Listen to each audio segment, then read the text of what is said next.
O capítulo 238 oficial de Jujutsu já foi lançado e hoje eu vou analisar ele todinho com vocês. Então antes de começar o vídeo, deixa o seu like porque isso me ajuda pra caramba. Além disso, se quiser fortalecer pra gente chegar à marca de 2.000 inscritos, mete o dedão no botão de se inscrever. E sem mais enrolação, bora pro vídeo. O capítulo começa com o Kashimo percebendo a grandiosidade do poder do Sukuna. Usando a sua visão de raio-x, a resposta do Kashimo olhando pro Sukuna foi nada mais do que perfeição absoluta. Essa forma do Sukuna coexiste para a utilização da saída máxima das suas técnicas, já que ao mesmo tempo que ele consegue lutar, ele também utiliza selos de mão, afinal ele tem 2 braços extras, e graças ao novo conjunto de bocas, ele consegue entoar técnicas amaldiçoadas sem ao menos esforçar o seu coração ou pulmão. E por isso que ter o dobro de membros de uma pessoa comum é tão vantajoso. O maior problema dos feiticeiros é que eles não utilizam do máximo graças à falta de tempo, porque entoar técnicas e utilizar os poderes leva tempo, coisa que durante uma luta é algo escasso. Isso foi bastante demonstrado na luta em Shinjuku, enquanto feiticeiros como Satoru Gojo precisavam entoar para utilizar da máxima energia das suas técnicas, coisa que a maioria dos feiticeiros atuais eles atualizaram para que quase eles não precisassem usar de selos entoados para usar os poderes. Isso faz total sentido comparando esse corpo monstruoso do Sukuna, que parece realmente que seria o auge de um feiticeiro Jujutsu, mas ainda fica uma dúvida sobre a utilização desse corpo. Afinal, o Sukuna teria que controlar 2 membros extras, tanto que sua boca de baixo, que é usada para entoar, e a sua boca de cima, que é usada mesmo como um falatório normal ali. O narrador ele ainda deixa explícito que mesmo que o seu corpo seja algo anormal, nenhuma das funções corporais foi afetada no processo, ou seja, o funcionamento do corpo ainda é o mesmo. A única mudança foi dos membros extras. Então, com todo esse exibicionismo do Sukuna, nos é apresentado mais um pouco do passado do Rei das Maldições, onde com o uso completo do seu corpo e das armas de Mu e a sua Hiten, Sukuna foi capaz de aniquilar dezenas de clãs fortes da época, sendo algum deles os generais do vazio, e ele também repeliu todo o grupo formado das elites do mundo Jujutsu da época, incluindo o próprio anjo que participava desse grupo e os demais membros da família Sugawara. E pra quem não tá lembrado, essa família Sugawara são os ancestrais mais próximos do Gojo e do Yuta, e é daí que vem a energia amaldiçoada enorme do Okotsu. Com toda essa explicação do narrador, fica subentendido que o Sukuna fez guerra por sua vontade, onde ele aniquilou pessoas que viviam uma terra de paz, tanto que todos foram contra ele, e todos também foram mortos. O Hajime mostra uma admiração do poder do Sukuna, falando que tudo aquilo era lindo, muito lindo, lindo demais. Mesmo assim, depois que ele partiu pra cima do Ryomen, a diferença de força se mostrou evidente. Sukuna tinha 4 membros extras, ele usou a boca para guardar a ferramenta, enquanto só se mostrava superior em todos os quesitos: força, velocidade, resistência, velocidade de reação. Não havia nada que o Sukuna fosse inferior. O Hajime até tava tentando ali usar um ataque contra ele, lembrando que aqui todos os golpes do Kashimo vaporizavam tudo que fosse irradiado com as suas ondas eletromagnéticas, ou seja, tudo que ele tocasse viraria fumaça instantaneamente. Mesmo que o Hajime tivesse lançado um ataque contra o Sukuna, o Rei das Maldições começa a entoar um desmantelar, e ainda por cima avisa o Kashimo para desviar aquele golpe. Realmente esse cara é muito brincalhão, cara, é muito brincalhão. Além de ser um deus em força,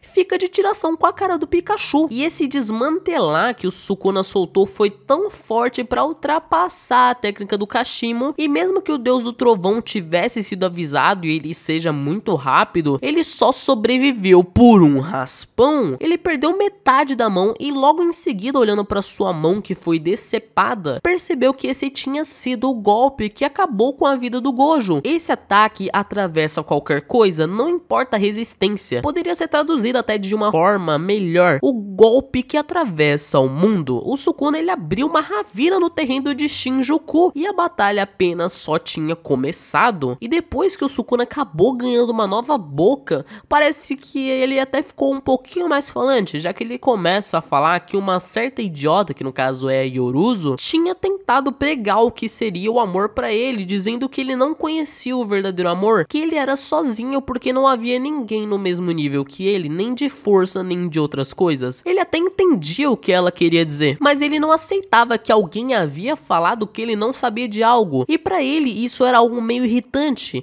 já que olhando dessa maneira não é que ela estava errada, ela apenas direcionou essa fala pra pessoa errada. Ela devia ter falado sobre isso pra alguém como Satoru ou Kashimo. Além de não conhecerem o amor, eles não entendiam. O Sukuna fala isso pro Hajime. Enquanto confuso, o Sukuna começa a usar a sua ferramenta especial pra trucidar o Kashimo com seus relâmpagos, mesmo que isso surtisse zero efeito por conta da energia eletrificada da besta Amber, servindo apenas como uma distração pra ir pra trás do Kashimo, enquanto como defesa ele até tenta atacar um poderzinho, mas é impedido pelos dois braços do Sukuna, que prendem ambas as mãos do Kashimo, enquanto os braços que sobraram começam a espancar o menino, parecendo que cada golpe que era desferido fosse como ser acertado por 20 Titanics ao mesmo tempo. E mesmo que o Kashimo já tivesse se curado com energia reversa, o fim já tinha chegado. Antes mesmo que ele pudesse ver, seria impossível ele utilizar ataques de longa distância. Ele para de reagir e só espera o seu fim chegar para uma rede de desmantelares que destruiriam qualquer coisa à sua frente, e sem nem mesmo vermos o corpo dele, a gente é levado para ver eles no meio de um pós-vida mais ou menos, com o Sukuna conversando com ele, e parece algo recorrente que o Sukuna faz, já que isso é visto com o Gojo, Kashimo e agora com ele. Então, pelo que parece, isso até pode ser um tipo de habilidade do Sukuna,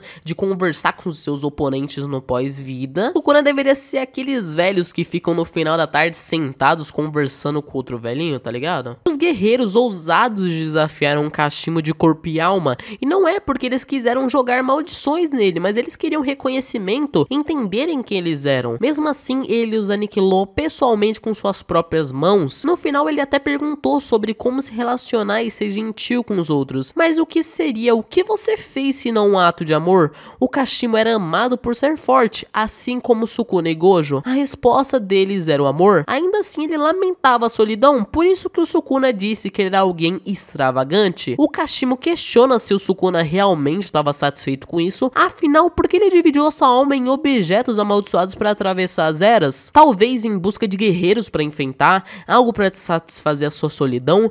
Mesmo assim, a única coisa que ele podia responder com certeza é que o amor não vale nada. Ele nunca tinha concebido a ideia de depender de outra pessoa para preencher o vazio da própria realização. Ele matava quando queria, se eles fossem irritantes ou não, e brincava quando divertidos. O rei das maldições fazia tudo ao seu bel prazer, vivia da sua própria maneira. Se os outros não podiam mensurar, isso era problema deles, não dele. O Kashimo então dizia que um dia ele se cansaria disso, dessa diversão pacata. Ao contrário, o sabor humano é variado e efêmero, perfeitos para beliscar como uma forma de matar o tempo até a hora de morrer. Realmente o Ryomen não era alguém que buscava algo a mais, embora que sem mais tempo para essas conversas filosóficas, a barreira criada pela expansão de domínio do Hakari se quebrava. Sukuna fala que eles finalmente chegaram, enquanto a gente vê uma cara meio séria e com raiva da Urami, enquanto o Hakari estava bem confiante de boasas, afinal ele é o apostador indomável, não tem que ninguém que lute contra esse cara feliz. Provavelmente porque até aquele momento ele estava ganhando essa luta de boaças. E nesse momento surgem duas pessoas planando no ar, Itadori e Higuruma. Enquanto o Higuruma estava ajeitando ali sua gravatinha para começar o tribunal, o Itadori se preparava segurando seu braço que por alguma razão estava completamente anormal, com unhas em formato de garras, faixas amarradas e queimaduras, enquanto o Sukuna pergunta o que acha que ele pode fazer, moleque. Então, por finalização aqui, eu acho que vai ter algumas coisas interessantes de comentar. Uma das perguntas que eu já tenho a resposta, que é sobre por que o Sukuna só não usa um desmantelar e mata todo mundo. Que pra simplificar, o Sukuna ele quer brincar e se divertir, todos que lutaram contra ele buscaram a compreensão do Rei das Maldições e também serem aprovados. A diferença dele pra todos é que ele não se importa com nada e ninguém. Pra mim vai ter algumas coisas que vão estar sim refletidas nos capítulos mais pra frente. Uma delas é a frase do Sukuna falando que ele era uma criança meio indesejada, algo que pode ter feito ele ter se tornado essa aberração que ele é. Ou pior, o Sukuna ele nunca realmente foi todo esse mal, ele apenas gostava de ser assim. Ele nasceu um prodígio, alguém absurdamente forte,